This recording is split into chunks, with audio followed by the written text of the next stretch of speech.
क्या संभावना है इस पे? तालिबान का जो मुद्दा है ये कोई हल्का नहीं है। इसके पीछे बहुत कुछ है और सारी राजनीतिक पार्टियां, और आपने देखा होगा कि सब जितने सराउंडिंग देश हैं, चाहे वो रसिया हो, चाइना हो, पाकिस्तान हो, और पीछे भी लगते हैं सराउंडिंग में उज्बेकिस्तान, किर्गिस्तान, तो ये सब उसके सराउंडिंग में लगते हैं। ये सभी देख रहे हैं वहाँ पर कि आगे स्थिति क्या आने वाली है। आप सोचिए कि जिस अमेरिका ने तालिबान को पहले पाला, ये सत्यता है कि पहले तालिबान को खड़ा करने वाला भी अमेरिका था। फिर उसी तालिबान ने अमेरिका को इतना बड़ा आघात दिया कि वर्ल्ड ट्रेडर्स जाके उनका गिराया, उन पर सीधा सीधा उनके ऊपर हमला किया। तो अमेरिका उसका बदला लेने के लिए वहाँ से चल के अफगानिस्तान आया और वहाँ उसने पूरी सत्ता अपने हाथ में लेके और 20 साल तक सत्ता चलाई और हर तरह से वहाँ को सेना को तैयार किया।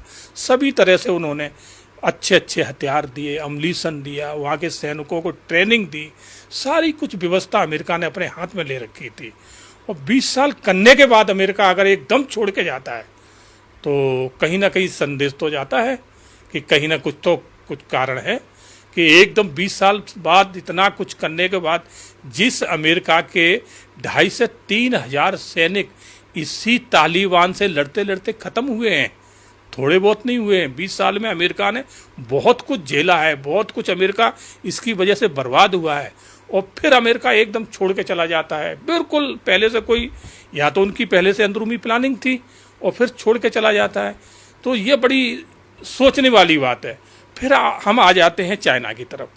चाइना इनको समर्थन कर रहा है, घोषणा भी कर चुका है कि हम तालिबान का समर्थन करते हैं, तालिबान मान्यता देते हैं। और रसिया के भी यही स्टेटमेंट आ चुके हैं। और भारत आपने देखा होगा बिल्कुल अभी जा टाइम शांत बैठा है। तो ये कहीं ना कहीं बहुत कुछ अंदर चल रहा है, क्योंकि पहले जो राष्ट्रपति थे हमीद करजई, इनको कौन लेके आया? हमीद करजई को अगर अफगान का राष्ट्रपति बनाया, किसने बनाया? अमेरिका ने बनाया था। और आप ये देखिए, अमेरिका के भागने के साथ ही साथ हमीद करजई भाग गया।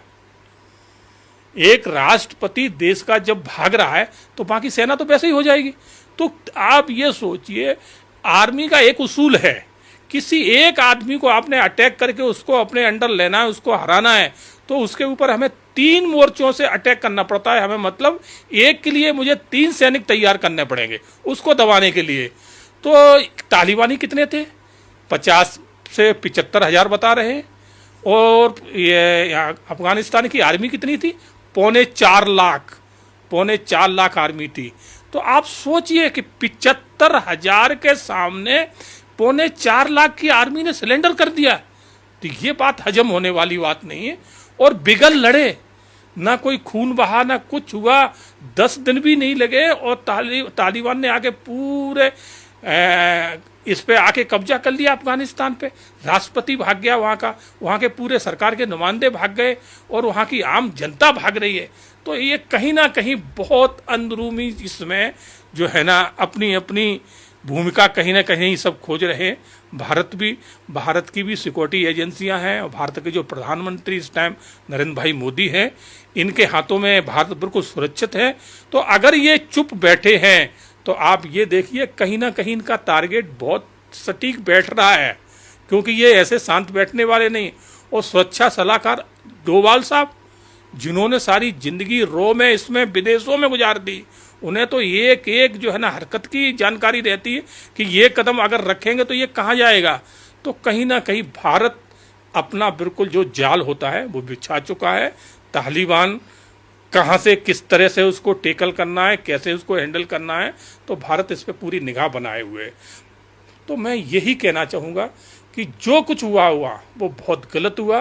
और सबसे बड़ी बात ये देखिए कि वहाँ का नागरिक कैसा है, कि नागरिक वहाँ का अपनी बहन बेटियों को, सबको, बच्चों को छोड़ के भाग दिया। हम कभी इतिहास में सुना करते थे, खास करके कांग्रेस शासन रहा तो आज हमारे दिल्ली में ही हम आपको बता दें कि हर रोड पे आप चले जाइए, कहीं औरंगजेब रोड है, कहीं कुछ रोड है, ऐसे लगता ही नहीं है कि ये दिल्ली हिंदुस्तान में, ऐसे लगता है कि दिल्ली कहीं पाकिस्तान में है। और इसमें अफगानिस्तान में ज़्यादा से ज़्यादा कौन है? पठान। और पठानों का जो है ना विवरण इस तरह से किया जाता था कि ये बहुत ही जो है ना शक्तिशाली हुआ करते हैं, बहुत ही ताकतवर हुआ करते हैं, कभी किसी से डरते नहीं हैं। इस फिल्मों में भी काफ़ी जगह दिखाया गया है, हमने भी देखा है। मगर जिस तरह से ये रण छोड़ के अपनी बच्चों को छोड़ के भगे हैं, मुझे नहीं लगता कि ये कभी जो है ना इस तरह के बलशाली ताकतवर हुआ करते थे। हमारे देश में भी काफ़ी खान और पठान हैं जो कहते हैं कि हमारे बाप दादा किसी के बाप का देश नहीं है, ये हमारा है। अरे भाई, बाप दादा आपके यहाँ थे ही नहीं। आपके बाप दादा कोई तुर्क से आया था, कोई मंगोल से आया था, कोई खच्चर पे बैठ के आया था, कोई गधे पे बैठ के आया था। तो आप सोचिए, और जहाँ आपका पूरा सबसे ज़्यादा जनसमूह रह रहा था अफगानिस्तान में, आज वहाँ से आप क्यों छोड़ के भाग रहे हो? वहाँ कोई भारत तो नहीं गया है। आपके ही समुदाय के इधर भी है, उधर भी है। सर, एक और प्रश्न रखूंगा मैं कि जैसे अफगानिस्तान में अभी मानवाधिकार का क्राइसिस हो चुका है, वहाँ पे आतंकवादी संगठन ने कब्जा कर लिया, तो इस पूरे विश्व में